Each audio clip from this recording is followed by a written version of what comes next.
So in this guide, we'll be going over Xerath. So Xerath is a long-range mage that has one of the best, if not the best pokes in the game. All abilities except for his stun skill, Shocking Orb, is AoE, so he has great potential in team fights as well. But as with most ranged mages, he is squishy and will be deleted pretty quickly if not positioned properly. Also, all his abilities are skill shots, so you have to be able to hit the enemies to do well as Xerath. So with Xerath, I start Dorns and health potions. In laning phase, you want to concentrate on farming and harassing. Your passive Mana Surge should help you with your mana problems, as Mana Surge passive replenishes mana on auto attack every couple seconds. This effect is doubled when enemy champion is hit. Since most of Xerath's abilities are AoE, you can harass and farm at the same time. Just do not use your abilities every time it is out of cooldown, as your mana will deplete fairly quickly even with the passive. Now let's go into Xerath's abilities. The first skill I get is Q, Arcane Pulse. This is Xerath's primary harassing tool. Once you activate it, your movement speed slows down and charge range. Upon reactivation, you fire in the direction of the cursor after a short delay. If you decide not to activate second time, some mana is replenished from the mana cost. At max charge, this has great range, so if you're able to land it every time, it's a great tool for harassing the enemies. The second skill I get is W, Eye of Destruction. This is another great harassment tool, and Eye of Destruction does delayed circular AoE damage. The more center the enemies are, the more slower and damage. If you're having trouble hitting Q, you can hit enemies with W, then with Q when they are slowed. The third skill I get is E, Shocking Orb. This is Xerath's stun skill, and use it to get away or to hit the enemies with it to start your combo. After you hit E, you're pretty much guaranteed to hit the WQ combo. Xerath's ult is Rite of the Arcane. This is your finish off skill. You mount to the ground and can lob 3 AoE damage to your enemies. You need to predict where the enemies are going if they're in the fog of the map. A shot will reveal a portion of the map. Even if they're in vision, you have to predict their movement since they expect the ult after one shot. In the beginning, it does not have such great range, but once you fully level it, you can pretty much hit anywhere in the map. Just be aware that you cannot move while you're using your ult, so you are vulnerable to attacks. So once you get to level 3, you can use your full harass combo. WQ or EWQ. W is slow, so it'll be easier for you to hit your Q after. Your ult is not in the combo, as you use it when the opponent is out harassed after you land several of your combos. So in this scene, I'm trying to finish enemy Brand off since his HP is really low, but enemy Udyr comes to help.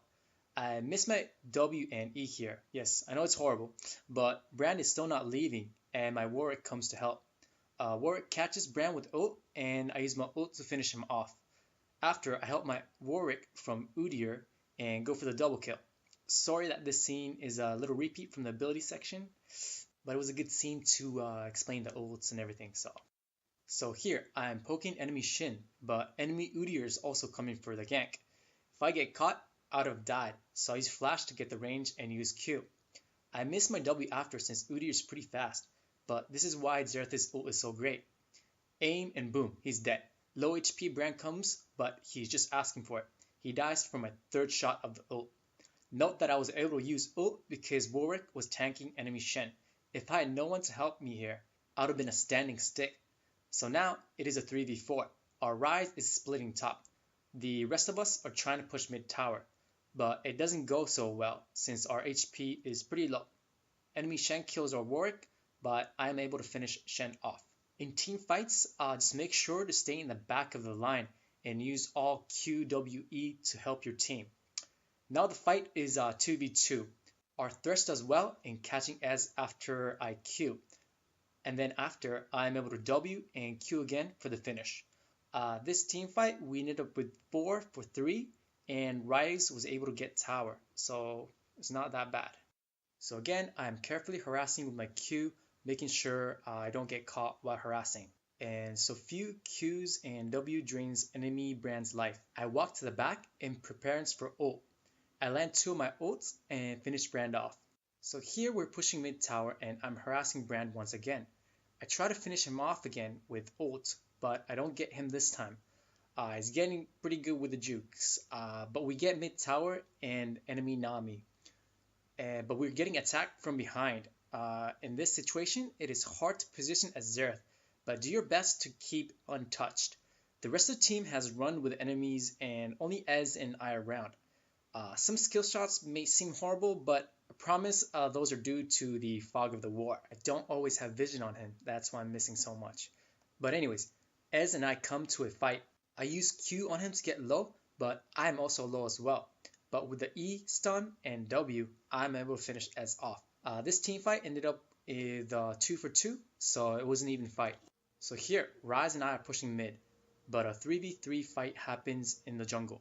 Since Bran and Shen is not in the jungle, we want to help team and fight this, since it will become a 5v3, and we are sure that we can win that fight. But enemy Nami ults and they are able to get away.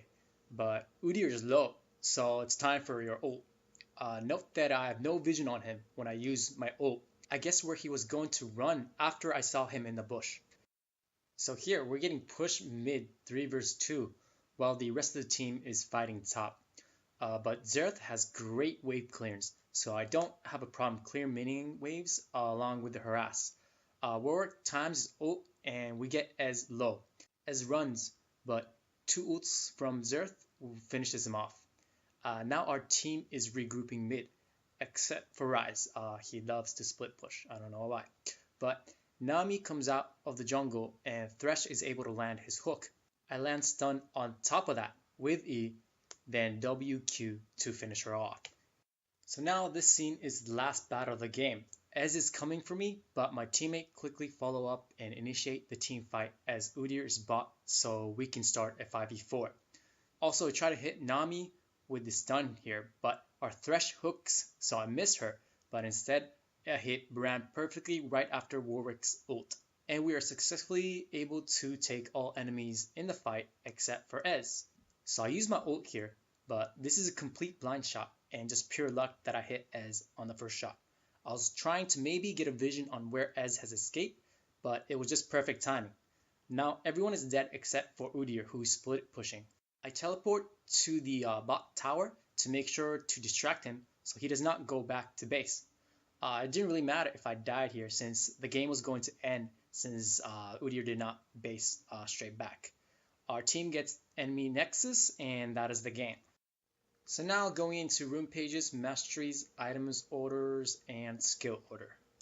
For room page, I regularly go with normal APC setup, 9 times magic resist per level glyphs, 9 times magic pen marks, 9 times armor seals, and 3 times ability power quintessences. If the enemy is going all AD, I change it up and add some mana regen and more armor instead of getting MR.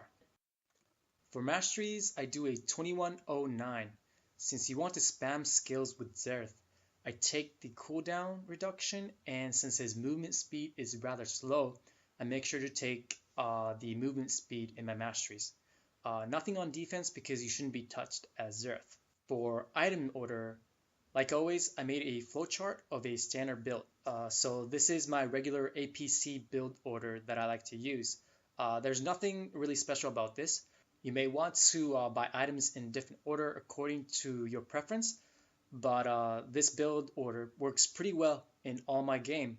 So, just give it a try. For skill order, I get Q, W, E in that order for the first 3 levels. And then I evenly level up Q and W since they both are great damage utility for Xerath.